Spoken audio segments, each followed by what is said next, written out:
There's a lot I've learned in the past 2.5 years of selling on Etsy. Things I've done I'll never do again, and things I didn't do in the early stages of running my business that I wish I had. In this video, I'll share 9 things I would do to quickly grow a successful Etsy shop if I were starting over. First thing I would do is create a general store instead of a niche store. When my wife and I first opened our shop, it was niche specific to positive mindset designs. This limited us to what we were able to sell, especially when it came to the holidays. We missed out on a lot of opportunities until we changed to a general store. Having a general store really allows you to experiment and find different niches that sell well. You're able to easily design for everything and anything because your options are endless. It's like having hundreds of fishing lines in instead of just one fishing line in the water.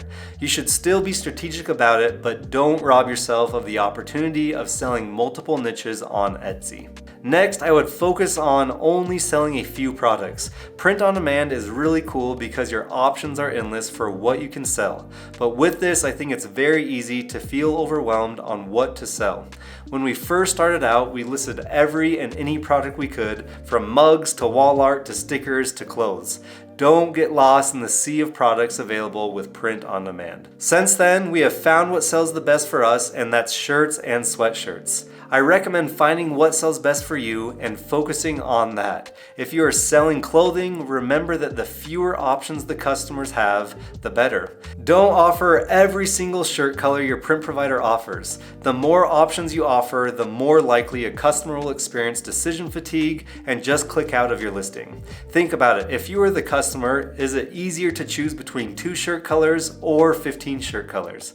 Be strategic with what you sell, keep it simple, and you will see an increase in sales and profit. I also wanted to advise against making your listings customizable where your customer chooses something like the color of design. We did this at the beginning and we had so many orders that we had to follow up with because the customer didn't specify what design color they wanted, or they wrote something in the personalization box with typos or that didn't make sense. Save yourself the headache and make it really easy and clear to order with minimal choices.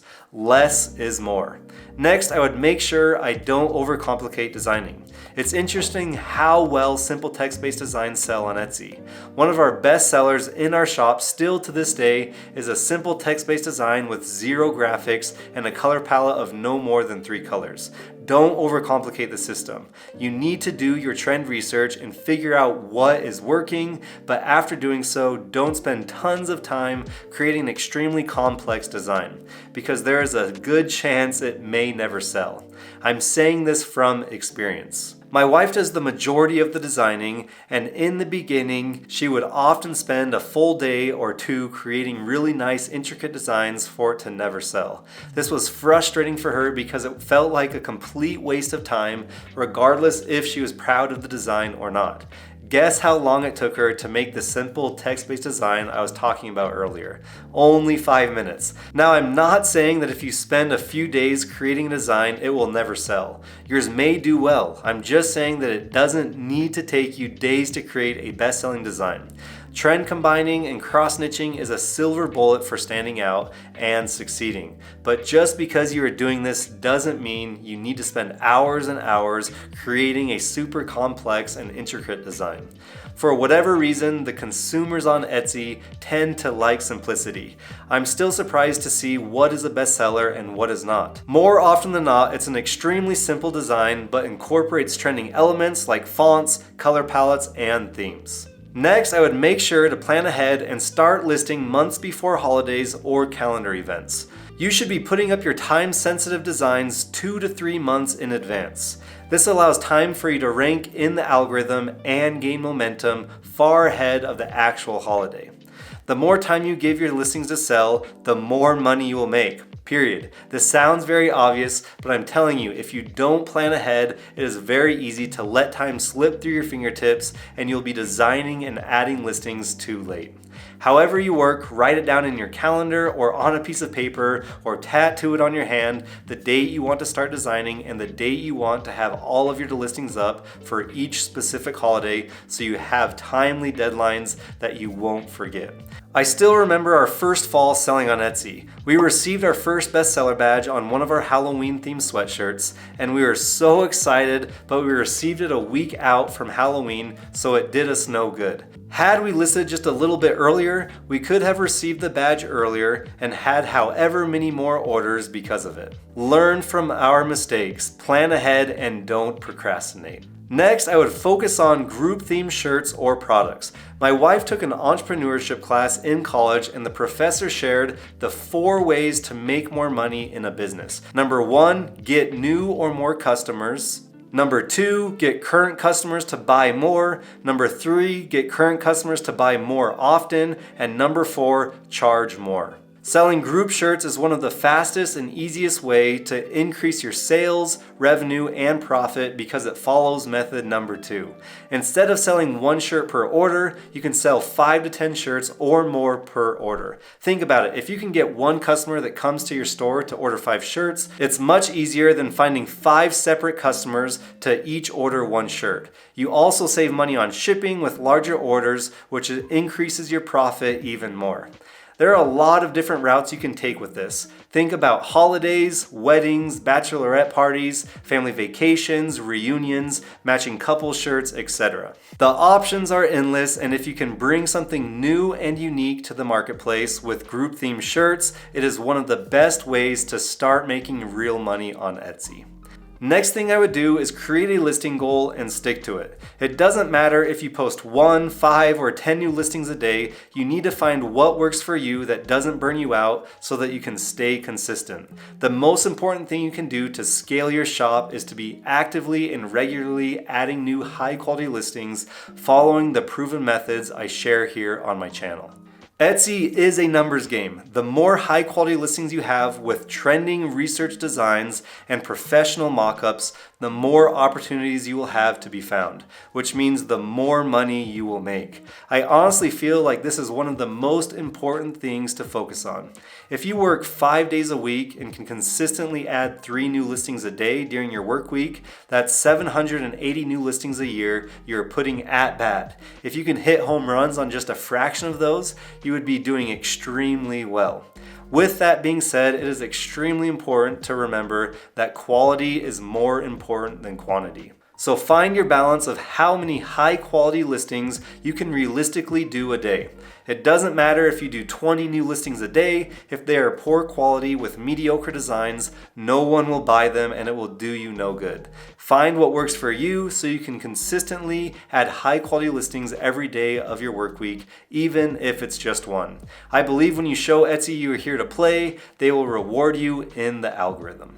Next, I would create systems from the very beginning and use tools to automate my business and increase efficiency. There is not one system that works perfectly for everyone, so experiment and find systems that work for you.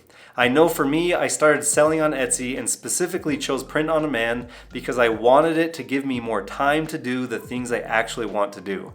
I don't work because I love to work, but I work so that I can have the time to focus on the things that bring me real happiness.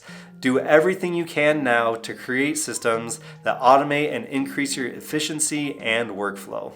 Where are you repeating things in your business? Repetition is an opportunity for automation.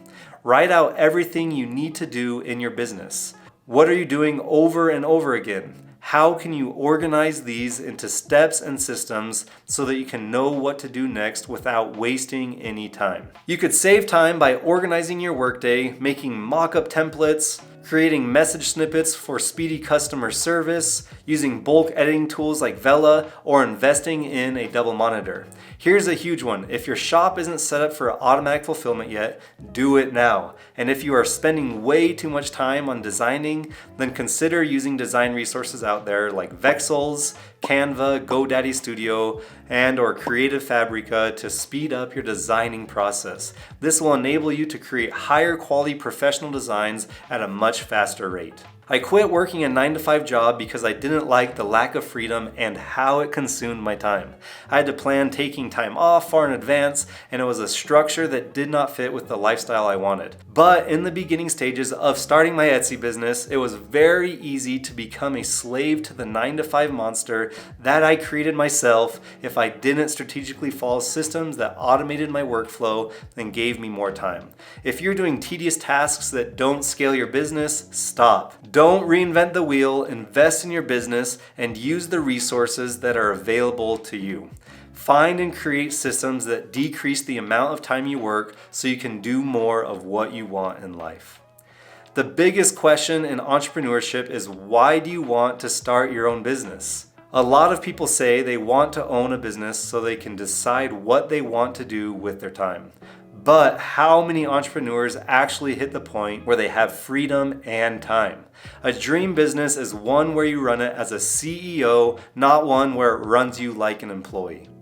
Next, I would take weekends off and have a schedule and stick to it. I remember when I first started out, I had no concept of time off. I worked any time of the day, including weekends, without thinking twice about it. I felt like I had to respond to customers immediately, no matter what time of day it was or if it was the weekend. Since then, I have made some huge changes. It's important to decide your working hours and stick to them. If you don't set boundaries, it is very easy to develop an unhealthy balance of time on and time off. You need time to reset and recharge. For me personally, I'm more productive and efficient when I give myself dedicated time to be off of work. It's very important to set what time you will start work and what time you will end work for the day.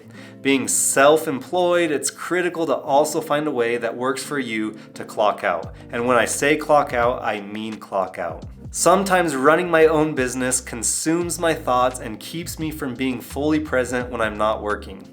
If this is you, find a solution that works for you.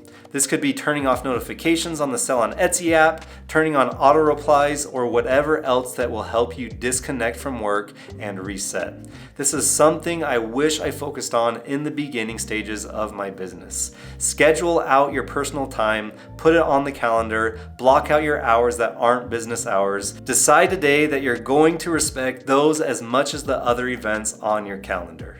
Next, I would work on being productive, not busy. It's important to focus your efforts and time on activities that will actually grow your business. It's easy to create more tasks to do instead of focusing on the most important things to scale your business. Evaluate yourself often and ask, are the things I'm currently doing that take up my time effective in propelling me towards my long-term goals? Would my business still run successfully if I were to eliminate any of these tasks? In the beginning stages of starting out, I found myself often staying busy but not productive. You need to make it a priority to be intentional with your time because time is one of your greatest assets.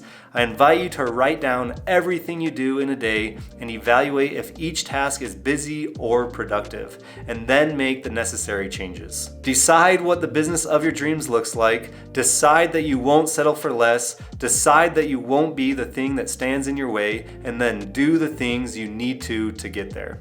Eliminate everything else. Because you watched this video, I think you will like this one. I talk about 4 mistakes to avoid when selling on Etsy. If you haven't yet, make sure you subscribe and turn on your notifications so you can know when I post new videos that will help take your Etsy shop from a hobby to a full-time job. Thanks so much for watching, and I'll see you in the next video.